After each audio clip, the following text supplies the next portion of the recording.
नमस्कार, मेरा नाम है शिवम दत्त मेहता और आप देख रहे हैं रणक्षेत्र। जी आज का बड़ा मुद्दा जो कि है सुप्रीम कोर्ट के द्वारा 370 को हटाने के फैसले को सही ठहराना, सरकार के फैसले का समर्थन करना, एक मोहर अब इस पर लग चुकी है। सुप्रीम कोर्ट से सोमवार को यानी आज मोदी सरकार को बड़ी राहत मिली है। सुप्रीम कोर्ट ने जम्मू कश्मीर से अनुच्छेद 370 हटाने के फैसले को बरकरार रखा है। 5 अगस्त 2019 को मोदी सरकार ने जम्मू कश्मीर से अनुच्छेद 370 के प्रभाव को खत्म कर दिया था। साथ ही राज्य को 2 हिस्सों यानी कि जम्मू कश्मीर और लद्दाख में बांट दिया था और दोनों को केंद्र शासित प्रदेश बना दिया गया था। जम्मू कश्मीर से अनुच्छेद 370 हटाए जाने पर सुप्रीम कोर्ट की भी मोहर लग चुकी है। कोर्ट ने भी स्वीकार किया है कि राष्ट्रपति का फैसला संवैधानिक तौर पर वैध था। अनुच्छेद 370 अस्थायी था। संविधान के सभी प्रावधान जम्मू कश्मीर में लागू होंगे। कोर्ट ने यह भी कहा कि अनुच्छेद 370 पर राष्ट्रपति को फैसला लेने का पूरा अधिकार है। उनके पास संवैधानिक शक्तियां हैं। जम्मू कश्मीर भारत का अभिन्न अंग है। इसकी कोई आंतरिक संप्रभुता नहीं है। 5 जजों की संविधान पीठ ने यह फैसला सुनाया। आइए इस मामले पर देखते हैं हमारी यह खास रिपोर्ट और बाइट्स भी आपको सुनाएंगे।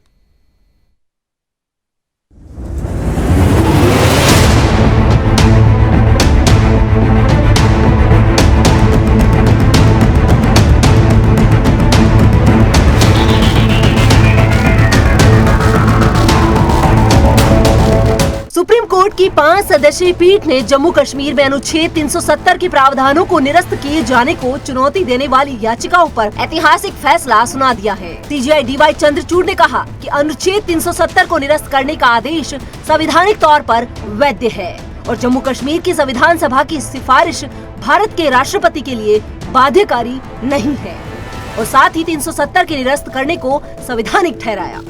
साथ ही कोर्ट ने सरकार से कहा कि वह 30 सितंबर 2024 तक जम्मू कश्मीर के विधानसभा चुनाव कराए और जल्द से जल्द स्टेटहुड वापस किया जाए। इसके अलावा सीजीआई ने लद्दाख को यूटी बनाने का फैसला बरकरार रखा।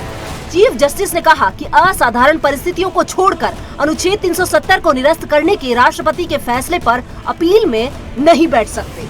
निरस्तीकरण को दुर्भावनापूर्ण नहीं ठहराया जा सकता और हम 370 को निरस्त करने में कोई दुर्भावना नहीं पाते।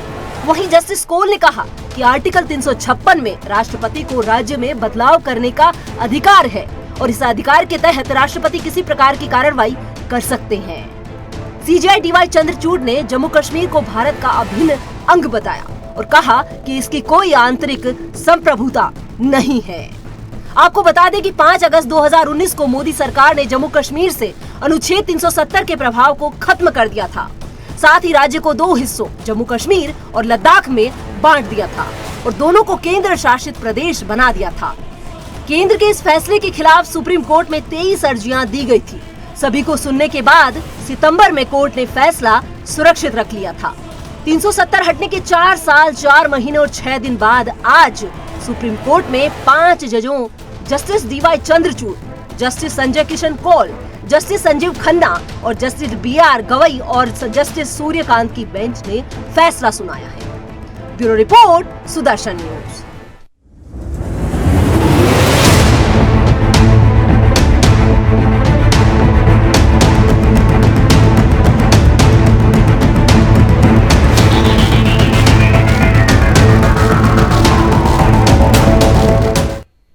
तो भाजपा सरकार के जो खास मुद्दे थे उनमें से 370 भी एक मुद्दा था, कश्मीर भी एक बड़ा मुद्दा था, राम मंदिर का मुद्दा तो सभी ने देख ही लिया है और जल्द ही राम मंदिर तो बन ही रहा है। लेकिन 370 का वो महत्वपूर्ण मुद्दा था जिसको हटाने की बात भाजपा सरकार के द्वारा कही गई थी और उसको हटा भी लिया गया। और बड़ा फैसला इसलिए भी इसको समझिए कि सुप्रीम कोर्ट में जब इसको चुनौती दे दी गई थी, लगातार 370 को हटाने को चुनौती जो दी जा रही थी, एक आपको वो भी दौर याद होगा जब बड़े बड़े नेताओं की तरफ से ये बयान आते थे कि कितनी भी कोशिश कर ली जाए, चाहे फारूक अब्दुल्ला की बात करें कि प्रधानमंत्री बन भी जाएं मोदी तो भी 370 हटा नहीं सकेंगे, 10 बार भी प्रधानमंत्री बन जाएं तो भी हटा नहीं सकेंगे। खैर वो बीते दौर की बातें हो गई हैं, ये हट भी चुका है और सुप्रीम कोर्ट में जहां सर्वोच्च अदालत में जिसको चैलेंज किया गया तो वहां से भी फैसला यही आ गया है कि 370 परमानेंट नहीं था, ये टेम्पररी प्रावधान था। मैं आशा करता हूं हमारे गेस्ट्स भी कुछ ही पलों में आपके टीवी स्क्रीन्स पर होंगे और इसी पर चर्चा की जाएगी। मैं स्वागत करता हूं हमारे तमाम पैनलिस्ट्स का।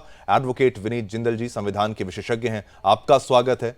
आशीष मिश्रा जी कांग्रेस के प्रवक्ता हैं, वो जुड़े हैं चर्चा के लिए, आपका स्वागत है आशीष जी। माधवी अग्रवाल बीजेपी नेता हैं, आपका धन्यवाद, आप यहां पर जुड़ी हैं। और साथ ही साथ विट्ठल चौधरी जी कश्मीरी पंडित, आप भी हमारे साथ इस वक्त हैं। आप सभी से राय तो ली जाएगी, लेकिन विट्ठल जी सबसे पहले आपसे मैं सवाल पूछता हूं, कैसे देखते हैं इस फैसले को, 370 के हटाने के फैसले को? उसका स्वागत तो लोगों ने किया ही था, अब एक मोहर जो थी सुप्रीम कोर्ट के द्वारा जब लग जाती है, इस फैसले को कैसे आप देखते हैं?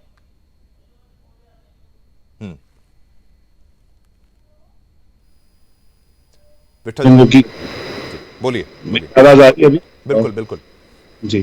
तो धारा 370 को अमेंड करना, एब्रोगेट करना, ये कश्मीरी पंडितों की मांग पिछले 30 साल से नहीं, लेकिन जब से ये लगाई गई तब से ही प्रजा परिषद मूवमेंट के साथ ही हमारी मांग भी शुरू की गई थी कि धारा 370 एक ड्रैकोनियन क्लॉज है, ये भारत की प्रभुता के खिलाफ है। दिस इज और इसको हटाना ही और इसका रहना ही एक था हमारे जलाए वतनी का, हमारे जेनोसाइड का, क्योंकि धारा 370 उसको सीड करता था वहां पे सेसेशनिज्म को, वहां पे आतंकवाद को, अलगाववाद को, वो भारत से छिन्न भिन्न कर देता था कश्मीर को, और ये कारण है, मुख्य कारण रहा था हमारे। तो जब धारा 370 को निरस्त किया गया तभी कश्मीरी पंडित सेलिब्रेट किया, उसका उत्सव मनाया, और आज कश्मीरी पंडितों ने ही, मैंने ही वहां पे एक इंटरव्यूनल एप्लीकेशन अपने ऑर्गेनाइजेशन के बिहाफ से सुप्रीम कोर्ट में भी याचिका दायर की थी कि हम इसके समर्थन में हैं, और जब धारा 370 की सुनवाई हो तो हमारे बारे में भी बात की जाए, क्योंकि जिन्होंने इसके विरुद्ध वहां पे याचिका दायर की थी, हम ये मानते हैं कि वो मुख्य कारण रहे हैं हमारे जेनोसाइड का। चाहे वो नेशनल ये जवाब ले लेते हैं आशीष जी आप क्या कहेंगे? फैसले का स्वागत करते हैं, पर मुख्य बात तो यह है कि बार बार 370 को हटाने को चैलेंज क्यों किया जा रहा है, बार बार अड़चनें क्यों अड़ाई जा रही हैं? कांग्रेस के प्रवक्ता आशीष जी बोलिए। आप सभी लोगों को और आप सभी लोगों का धन्यवाद, इस साथ जुड़े हैं। आज वास्तव में एक ऐतिहासिक पल है, और इसी के साथ मैं आपको एक चीज कहना चाहूंगा कि कभी ये तो एक अफवाह फैलाया गया कि कांग्रेस पार्टी ने हमेशा विरोध किया है। ऐसा कभी रहा नहीं है कि कांग्रेस पार्टी ने विरोध किया है। कांग्रेस पार्टी हमेशा इसको समर्थन में रही है, लेकिन कांग्रेस पार्टी ने कहा था यह संवैधानिक प्रक्रिया से हो, न कि बंदूक की नोक पे काम किया जाए। कौन सी बंदूक की नोक पे? बंदूक की नोक पे क्या हुआ आशीष जी, वो बताइए। 370 धारा 370 और 35A को जब खत्म करने की बात हुई थी, 10,000 से ज्यादा सैनिकों को उतारकर लोगों को नजरबंद करके घरों में रख दिया गया था। ये एक तरफ से तानाशाही, तो 10,000 लोगों को नजरबंद किया था, मारा तो नहीं गया होगा ना आशीष जी? आप कह रहे हैं बंदूक की नोक पे। चलिए बंदूक की नोक वाले का जवाब यहाँ पर ले लेते हैं। माधवी जी, आप पर बड़ा आरोप यही है कि 370 जी लगी थी शिवम जी, मैं आपको बताना चाह रहा हूँ, 370 और 35A की जो बात है, क्या कहा गया था पहले ही जब संधि हो रही थी, तभी उसमें क्या ये प्रावधान क्या था कि जब कभी भी यहाँ पे इंप्लीमेंट होगा तो ठीक है, आपकी बात मैंने समझ ली। माधवी जी, क्या बंदूक की नोक पर 370 को यहाँ पर हटाया गया था? जवाब ले लीजिए पहले, बोलिए। ये गलत बोल रहे हैं। मैं चैनल के माध्यम से पूरे देशवासियों को आज के ऐतिहासिक दिन की बधाई देना चाहूंगी कि आज एक बहुत बड़ा ऐतिहासिक फैसला जो है पूरे भारतवर्ष के लिए आया, ना केवल जम्मू कश्मीर के लिए, पूरे भारतवर्ष के लिए, क्योंकि लोगों ने बहुत सालों तक इस चीज का इंतजार किया।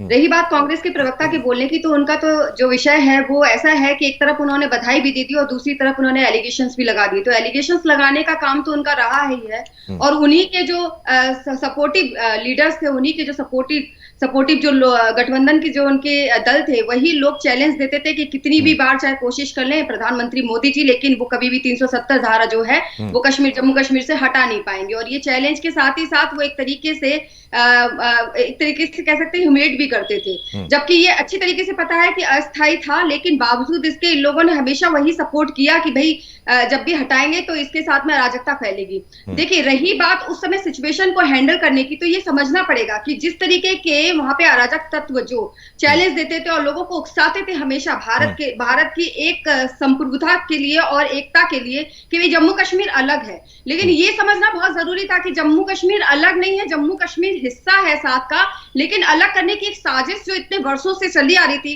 खास करके आजादी के बाद, इसको चैलेंज दे रहे थे कि हम इसको कभी हटने नहीं देंगे। लेकिन आज जब ये फैसला आया है तो ये निश्चित रूप से आज अदालत ने जब ये फैसला दे दिया, वो भी सुप्रीम कोर्ट की अदालत ने, तो उनको आज ये मानना उनके लिए अनिवार्यता हो गई, या कह सकते हैं कि बाध्यता हो गई कि आज वो फैसले का स्वागत करने के लिए बाध्य हो गए। लेकिन यही लोग जो हमेशा अराजक तत्वों के साथ में खड़े रहे और उनको उकसाते रहे। बिल्कुल बिल्कुल यहाँ पर विठल चौधरी भी कुछ कहना चाहते हैं कि बंदूक की नोक का जिक्र यहाँ पर जो किया गया कांग्रेस के प्रवक्ता द्वारा, वो किस हद तक सही है? और दूसरी बात, इतना समय लगता है और कौन लोग हैं जो बार बार इसको चैलेंज करते हैं? वो बड़े वकीलों का नाम अगर आप बोलें बार बार, जो अगर वो हटा दिया गया है फिर उसको चुनौती की जाती है, तो दुख तो होता ही होगा ना आपको।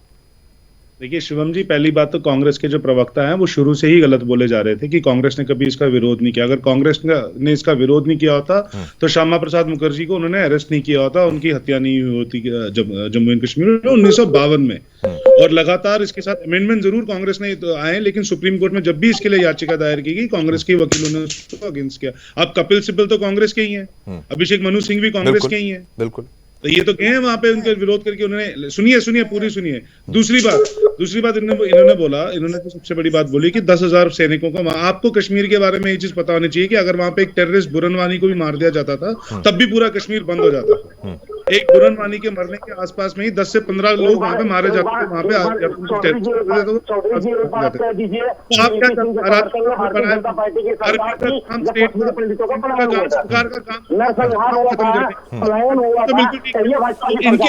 इनकी ये चेतना कहाँ चली जाती है? जब कश्मीरी पंडित वहां से भगाए गए तब इनके छाती पीटने क्यों बाहर नहीं आए ये लोग?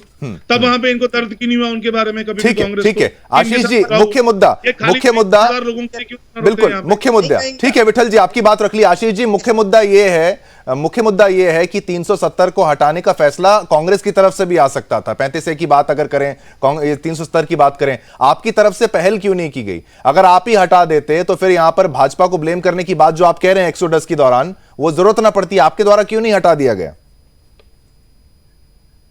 आशीष मिश्रा।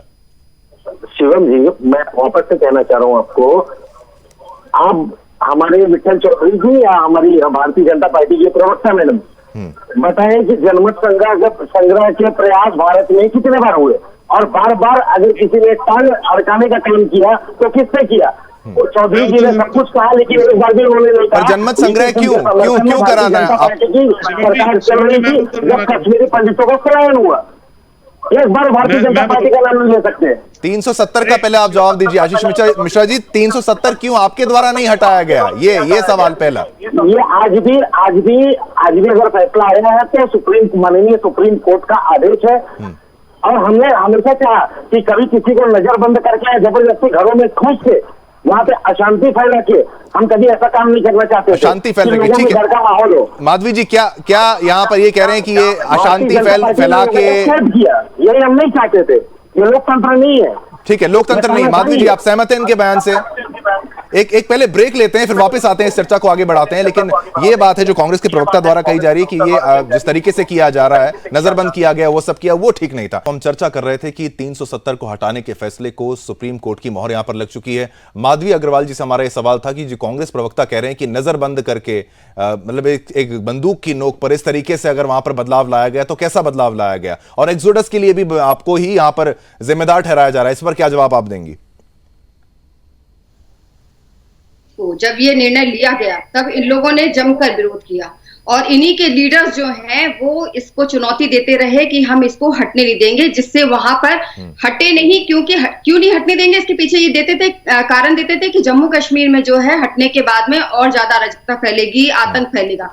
लेकिन आप ये सोचिए कि जिस प्रोसेस से बीजेपी ने इस पूरे प्रोसेस को कंप्लीट किया, क्योंकि अच्छी तरीके से ये हमारे सबसे बड़ी बात है कि प्रधानमंत्री नरेंद्र मोदी जी और अमित शाह जी ये अच्छी तरीके से जानते हैं कि वहां पर किस तरीके की गतिविधियां अंदरूनी तौर पर हो रही है और किस तरीके से लोगों को उकसाने का काम किया जाता है। जब वहां के लीडर्स लोगों को मौका मिला, उन्होंने उकसाने का काम किया। वो चाहते थे कि आम जनता इस विषय को लेकर इतनी उग्र हो जाए और वहां पर जो है वो खून खराबा मचे, ताकि इस फैसले को वापस पीछे लेना पड़े, जो बाकी ये लोग करते हैं। तो ऐसी स्थिति में जरूरी था कि जो लीडर वहां की आम जनता को, मासूम लोगों को उकसाने का काम कर रहे हैं, जो इतने दिनों तक करते आए हैं, उनको नजरबंद करना ये कोई बड़ी खराब बात नहीं है। ये जरूरी होता है कई बार, इस तरीके के निर्णय लेने के लिए आवश्यक होता है ताकि शांति कायम रहे। इस तरीके से को आप ये भी कह सकते हैं कि आप लोगों ने आर्मी वहां पर बैठा दी है, हर व्यक्ति की इतनी बार चेकिंग होती है, तो आप लोग चेकिंग क्यों करते हैं? किसी की प्राइवेसी में हस्तक्षेप है, तो ये कोई विषय नहीं है। जहां पर एक सेंसिटिविटी है, जहां पर इतनी ज्यादा लोगों में संवेदना है और संवेदनशील स्थान है पूरा जम्मू कश्मीर, जहां पे इतने सारे हमले होते हैं, आतंकी हमले होते हैं,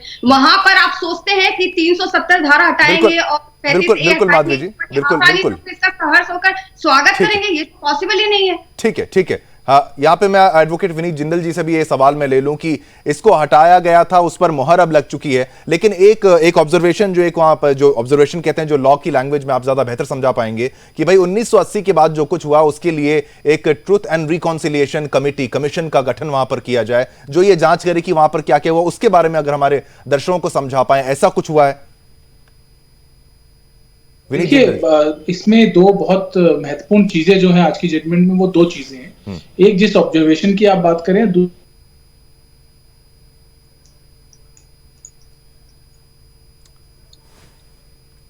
विनीत जी की यहां पर आवाज ब्रेक हो रही है। विनीत जी, एक बार नेटवर्क इशू है, नेटवर्क इशू के चलते। विठल जी, आप कुछ कहना चाह रहे थे? विनीत जी, हाँ, आपकी आवाज वापस आ चुकी है, फिर से बोलिए विनीत जी। यहां पर नेटवर्क का इशू आ रहा है, हम फिर आएंगे विनीत जी। यहां पर विठल जी, आप कुछ कह रहे थे? जी, दो तीन चीजें मैं स्पष्ट रूप में कहना चाहता हूं। जो कांग्रेस के प्रवक्ता, मुझे लगता है कि उनको कांग्रेस के हिस्ट्री के बारे में नहीं पता। जनमत संग्रह तभी कश्मीर में अगर होना था जब वहां से पाकिस्तान ऑक्यूपाइड कश्मीर से भी आर्मी को हटा दिया जाए। वो भारत का प्रेरोगेटिव नहीं है वहां पे, क्योंकि भारत ने कब्जा पीओके पे नहीं किया, और जवाहरलाल नेहरू का ही कहना है। दूसरी बात, आपने अभी truth and reconciliation justice Sanjay Kaul की जो टिप्पणी है वहां पे, जिसमें आपने ट्रुथ एंड रिकंसिलिएशन कमीशन की बात की। देखिए, सबसे पहली बात है, रिकंसिलिएशन तो बहुत बात की बात होती है। सबसे पहले तो सच्चाई बाहर आनी चाहिए। सच्चाई बाहर आनी चाहिए कि कश्मीरी पंडितों का जो निष्कासन हुआ वो किया किसने, वो किन के यहाँ पे हुआ। ये सच्चाई भी बाहर आनी चाहिए कि राजीव गांधी को जगमोहन जी ने जब लेटर, चिट्ठियां लिख लिख के बोला कि कश्मीर में यहाँ अलगाबाद की आग जल रही है, उन्होंने उसको दरकिनारे ये कह के कर दिया कि फारूक अब्दुल्ला हमारा बहुत पुराना दोस्त है। तो ये सच्चाई भी वहां बाहर आनी चाहिए। ये सच्चाई भी आनी चाहिए कि मुफ्ती मोहम्मद सैयद जब अनंतनाग में वहां पे कांग्रेस के प्रेसिडेंट थे, तो 300 से ज्यादा घर कश्मीरी पंडितों के घर जलाया गया और वहां मंदिर तोड़े गए 1986 में। ये सच्चाई भी बाहर आनी चाहिए। जब वीपी सिंह की गवर्नमेंट को जाइए, आजकल बोलते हैं कि आपकी सरकार थी, तो फारूक अब्दुल्ला, जिनको समर्थन कांग्रेस का था, 1989 में 70 से ज्यादा टेररिस्ट छोड़े उन्होंने दिसंबर तक। ये सच्चाई जब आशीष मिश्रा जी, केवल क्या यहाँ पर वीपी सिंह की गवर्नमेंट को खाली वहीं उतने में सीमित रख के आप आरोप लगा देंगे? वहां पर आप अगर वहां पर गवर्नर की बात करें तो उनका भी इन्वॉल्वमेंट, आप उन पर भी ब्लेम लगा सकते हैं। वो तो कांग्रेस के समय पे भी गवर्नर रहे थे, भाजपा के समय भी वो गवर्नर रहे थे। तो क्या कहेंगे, किसको जिम्मेदार ठहराएंगे? केवल भाजपा को, केवल समर्थन को, वीपी सिंह को, किसको जिम्मेदार ठहराएंगे? एक्सोडस जो हुआ था कश्मीरी पंडितों के साथ, जो हुआ था, एक दिन की घटना तो थी नहीं, पूरा घटनाक्रम था, बिल्डअप जो था, उसके लिए किसको जिम्मेदार बताएंगे?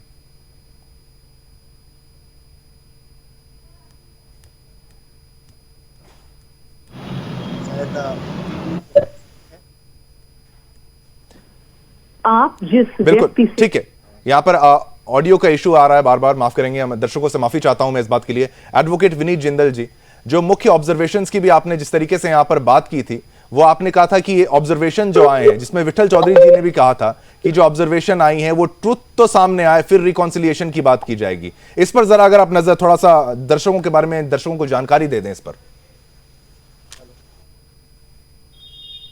विनीत जिंदल जी का भी ऑडियो यहां बार बार खराब हो रहा है। ठीक है, कोई नहीं। माधवी जी, अगर विनीत जी आप साथ हैं हमारे, तो एक बार फिर से अगर आप बोल सकते हैं तो। हाँ शिवम जी, देखिए, आज का जो जजमेंट है उसमें बहुत महत्वपूर्ण बात एक ये है कि महाराजा रणजीत सिंह का जो एक लेटर था, जब कश्मीर का विलय भारत, ठीक है, यहां बार बार जो है इशू आ रहा है ऑडियो का, उसके लिए माफी चाहते हैं। लेकिन फिर से ये प्रश्न जो है माधवी जी आपसे अगर ले लिया जाए, बार बार जो बड़ा ब्लेम यहां पर आ रहा है वो भाजपा की तरफ से वो ब्लेम आ रहा है। 370 हटाने का फैसला तो यहां पर बिल्कुल यहां पर वेलकम फैसला ही है उसको, लेकिन उसके बाद जो ब्लेम यहां पर लगा रहे हैं, विठल जी भी बता रहे थे कि आगे पीछे की घटना को ना गिनाया जाए, और वीपी सिंह की गवर्नमेंट को जब ब्लेम किया जाता है तो यहां पर आप पर आरोप लगाया जाता है कि आपके दौरान वहां पर एक्सोडस हुआ, तो आपके द्वारा क्या किया गया। और ये जो अब कमिटी बनाई गई है, इसके बारे में भी अगर विस्तार से विठल जी आप पर भी आएंगे। अगर कांग्रेस की तरफ से ब्लेम लगाया जाता है भाजपा पे, तो इसका आपका क्या जवाब है? देखिए, कांग्रेस का तो काम ही है कि ब्लेम लगाए। वो तो ये सबसे बड़ी बात है कि आज वो आकर इसका स्वागत करने लग गए। तो जैसे राम मंदिर का भी स्वागत इन लोगों ने किया, तो कहने का मतलब ये है कि ब्लेम लगाना तो इनके लिए विपक्षी दल है, तो निश्चित रूप से ये इनका ये काम है और ये करेंगे ही।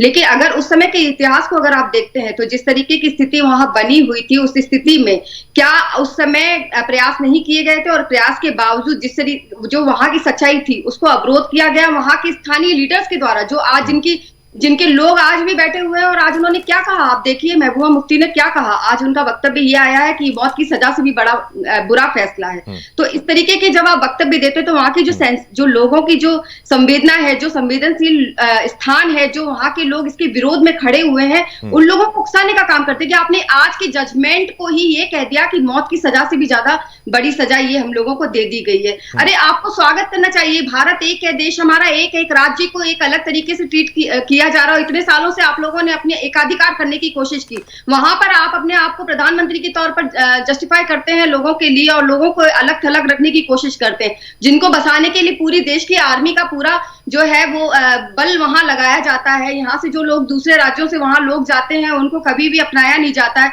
तो इस तरीके की स्थिति को आपने अपने ही देश के अंदर में एक पूरी बना के रखा है। और साथ ही साथ हर समय वहां पर पत्थरबाजी और क्या क्या चीज नहीं होती आर्मियों के ऊपर में, आर्मी ऑफिसर्स के ऊपर में आप पत्थरबाजी होना। तो ये आज अगर ये आज इतना बड़ा जजमेंट आया है तो इसका आपका आशीष मिश्रा जी, अगर आशीष मिश्रा जी की आवाज आ रही है, आशीष मिश्रा जी अगर आप इसका जवाब देना चाहें, क्या कहेंगे?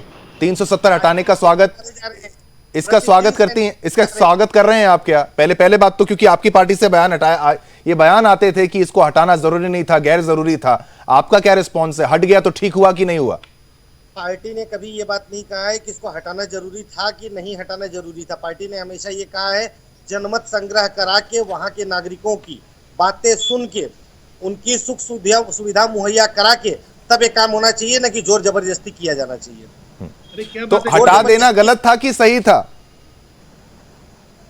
माफ कीजिए, 370 को हटा देना गलत था कि सही था? क्या कहेंगे आप? तरीका गलत था, पर हटा दिया वो तो सही हुआ ना?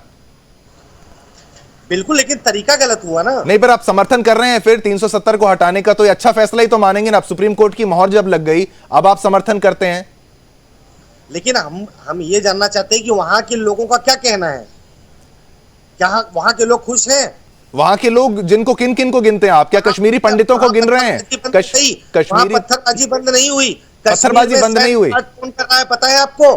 पीएमओ कार्यालय का फर्जी आदमी, पीएमओ कार्यालय से फर्जी आदमी। ये इसका जवाब ले लेते हैं, बीजेपी से ले लेते हैं। कौन सा फर्जी आदमी? फिर से विस्तार से समझाइए ताकि जवाब इसका लिया जाए।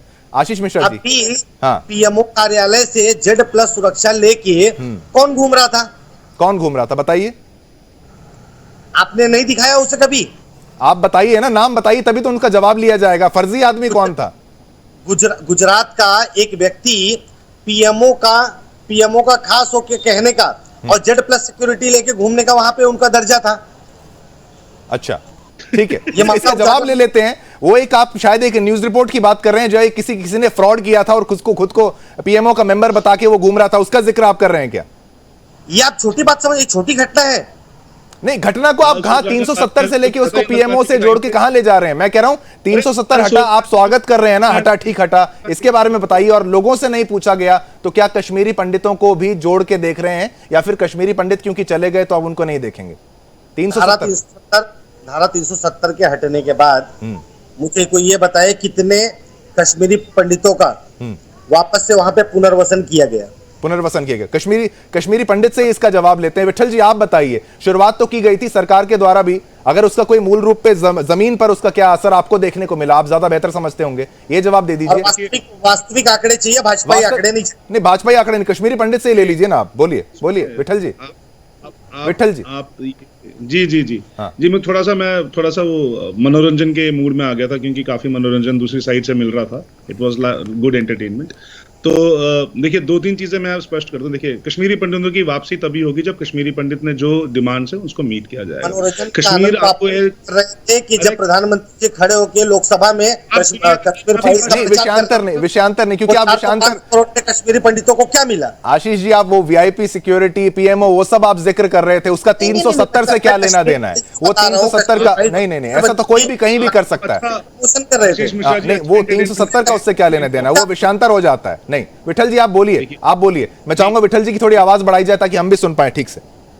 जी देखिए, स्पष्ट रूप से बताना चाहूंगा। देखिए कश्मीर एक ऐसी टेरिटरी है जहां पे ऐसे आप भेड़ बकरियों की तरह कश्मीरी पंडितों को वापस लेके नहीं जा सकते। वहां पे जब तक उतनी सिक्योरिटी, उतनी संभावनाएं जब पैदा नहीं हो, जब कश्मीरी पंडित कैसे जाना चाहें वैसे जब वो बताएं खुद, जिसे कॉन्स्टिट्यूशनल गारंटी, वकील साहब यहाँ पे आपको ज्यादा अच्छे से कॉन्स्टिट्यूशनल गारंटीज ऑफ नॉन रिफॉर्मा कहते हैं कि आप जेनोसाइड विक्टिम से पूछते हैं कि आप कैसे जाएंगे। और हमारे जाने से बहुत पहले कांग्रेस को एक मुहिम चलानी चाहिए। मैं सजेस्ट करूंगा 2-4 वोट इनको ज्यादा मिल जाएंगे उससे, कि जितने लोगों ने जेनोसाइड किया उनके नाम लेके उनको बोलने चाहिए कि कश्मीरी पंडितों ने ये, इसमें फारूक अब्दुल्ला, राजीव गांधी, ये सब इसके जिम्मेवार थे हमारे जेनोसाइड के। जब तक वहां पे जेनोसाइड, जिन्होंने जेनोसाइड नहीं किया, जो उन क्रिमिनल्स के साथ ट्रिब्यूनल्स में ट्रायल नहीं चला जाएगा, तब तक नहीं होगा। और मैं तथ्यों से बात करूंगा इनको, मैंने इनको थोड़ी देर पहले भी तथ्य बताया, इनका फीडर डाउन था, इनको सुनाई नहीं दे रहा था, मैं इनको वो तथ्य भी बता देता हूं कि फारूक अब्दुल्ला का समर्थन राजीव गांधी सरकार ने किया था। तो इनको जरा ये पूछ लीजिए कि उन्होंने 76 आतंकवादी जो छोड़े, जिन्होंने पूरे कश्मीर में आतंकवाद मचा दिया, तो क्यों छोड़े? फारूक अब्दुल्ला जो धारा 370 को निरस्त करने के लिए जो सवाल पूछ रहे हैं, तो वो उन्होंने जंगलों से, उन्होंने गांव के बॉर्डर एरिया से सारी पुलिस वापस बुला के शहर में क्यों बसाई 1989 में? उनसे ये भी पूछिएगा कि 1986 में जो कांग्रेस के अपने प्रेसिडेंट थे आपके मोहम्मद सैयद, उन्होंने क्यों वहां पे कश्मीरी पंडितों के अनंतनाग में घर जलवा दिए, क्यों?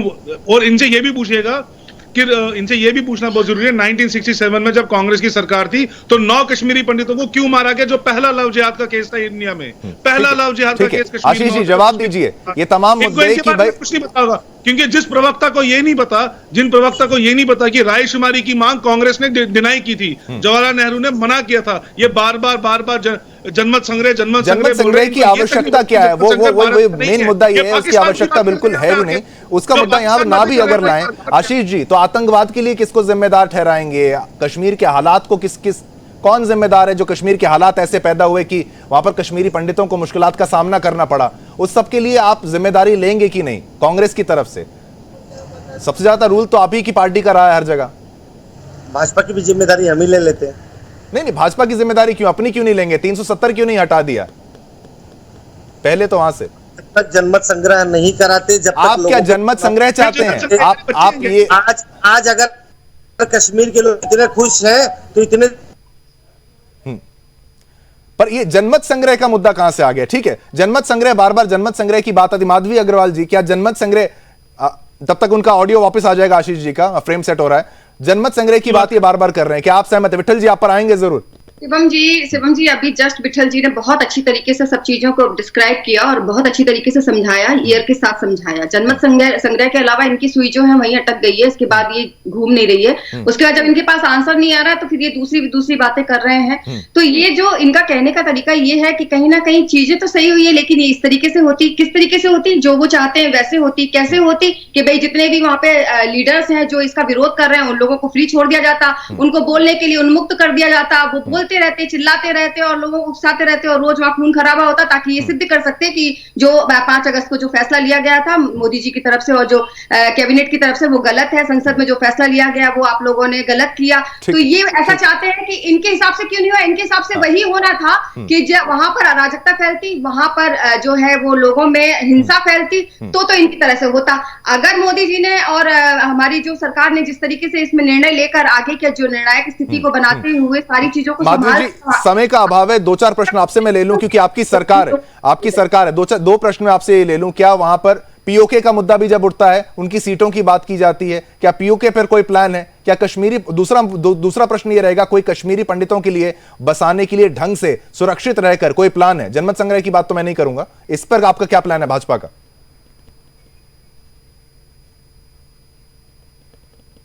बोलिए। सवाल कश्मीरी पंडितों के लिए फ्यूचर कोर्स ऑफ एक्शन, आगे का प्लान भाजपा की तरफ से। ये सवाल मेरे से पूछ रहे हैं आप? आपसे। हाँ, बिल्कुल। देखिए, जब इतना बड़ा निर्णय जब शुरुआत में लिया गया 5 अगस्त को और उसके बाद में इस पे लगातार कार्य किया गया और आज ये स्थिति पहुंची कि सुप्रीम कोर्ट ने भी इसको माना कि जो अनुच्छेद हटाया गया 370 वो जरूरी था और ये बिल्कुल हटा के अच्छा किया और कई लोग इसका स्वागत। तो निश्चित रूप से जो है रोड बना हुआ है और किस तरीके से और जो शांति व्याप्त होगी जम्मू कश्मीर में, क्योंकि हमारा जम्मू कश्मीर में हम बार बार ये कहते हैं कि चलो ये राजनीतिक स्तर पे हमारी संवेदनशील स्थिति हो सकती है, क्योंकि हमारे जो पार्टी के फाउंडर थे उनकी वहां पे डेथ हुई और वो भी पूरी तरीके से षड्यंत्र के तहत हुई, लेकिन बावजूद उसके हम उस क्षेत्र के लिए हमेशा लड़ते आए और जो हम लोगों ने जो सोचा वो आज यथार्थ के धरातल पर होते हुए भारतीय जनता पार्टी ने सब चीजों को सिद्ध कर दिया। इसलिए ये प्रश्न चिन्ह लगाना कि आगे जाने वाले समय में भारतीय जनता पार्टी ने बनाया तो निश्चित रूप से हमारा रोड मैप यही होगा कि वहां पे लोगों को बसाया जाए और शांति वापस से कायम की जाए। ठीक है, कोशिश आपकी रहेगी। विनीत जिंदल भी हमारे साथ हैं, क्योंकि ऑडियो इशू था, पहले वो जुड़ नहीं पाए थे, ठीक से उनका एक उत्तर पूरा सामने नहीं आया था। विनीत जी, एक पूरी आपकी टिप्पणी इस पूरा जो कुछ भी सुप्रीम कोर्ट के द्वारा कहा गया और जो कमेटी के बारे में एक संक्षेप में अगर आपका क्लोजिंग कमेंट्स ले सके हम तो। बिल्कुल शिवम भाई, देखिए बहुत जरूरी चीज ये है कि एक भारत एक संविधान एक झंडा एक निशान की जो बात थी, जो हमारे देश के माननीय प्रधानमंत्री मोदी जी और अमित शाह जी और देश की केंद्र सरकार और इस देश के हर नागरिक की जो इच्छा थी और वो केंद्र सरकार ने पूरी की। उसके बाद आज कानूनी रूप से भी जो ऑब्जेक्शंस कुछ लोगों ने जो हमारे देश के अंदर कहें, चाहे अलगाववादी हो, चाहे ऐसे लोग जो जम्मू कश्मीर को अलग रखना चाहते थे हमारे देश के संविधान हमारे देश के कानून से, उन लोगों की एक हार हुई है कानूनी रूप से भी।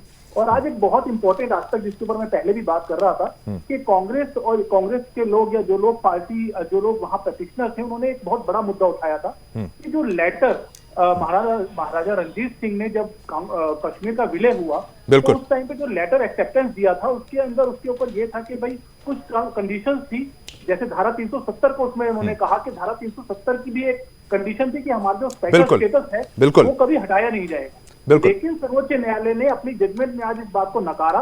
उन्होंने कहा कि नहीं, महाराजा रणजीत सिंह और फिर उसके बाद में करण सिंह जी ने भी ये बात को एक्सेप्ट किया कि हम भारत में बिना किसी शर्त के विलय कर रहे हैं और भारत का संविधान और कानून जो है हमारे ऊपर। ठीक है विनीत जी, बिल्कुल बिल्कुल बिल्कुल, बहुत बहुत धन्यवाद मैं सभी का करना चाहूंगा। एडवोकेट विनीत जिंदल जी का, जिन्होंने समझाया संक्षेप में क्या था, आशीष मिश्रा जी का कांग्रेस प्रवक्ता, उनका धन्यवाद, माधवी जी का धन्यवाद बीजेपी से, और विठल चौधरी कश्मीरी पंडित, उनका भी धन्यवाद। तो मुद्दा बड़ा था और सुप्रीम फैसला इस पे आ चुका है। मुझे यानी शिवम दत्त मेहता को आज्ञा दीजिए, कल फिर एक नए मुद्दे के साथ यहां पर पेश होऊंगा। जय हिंद।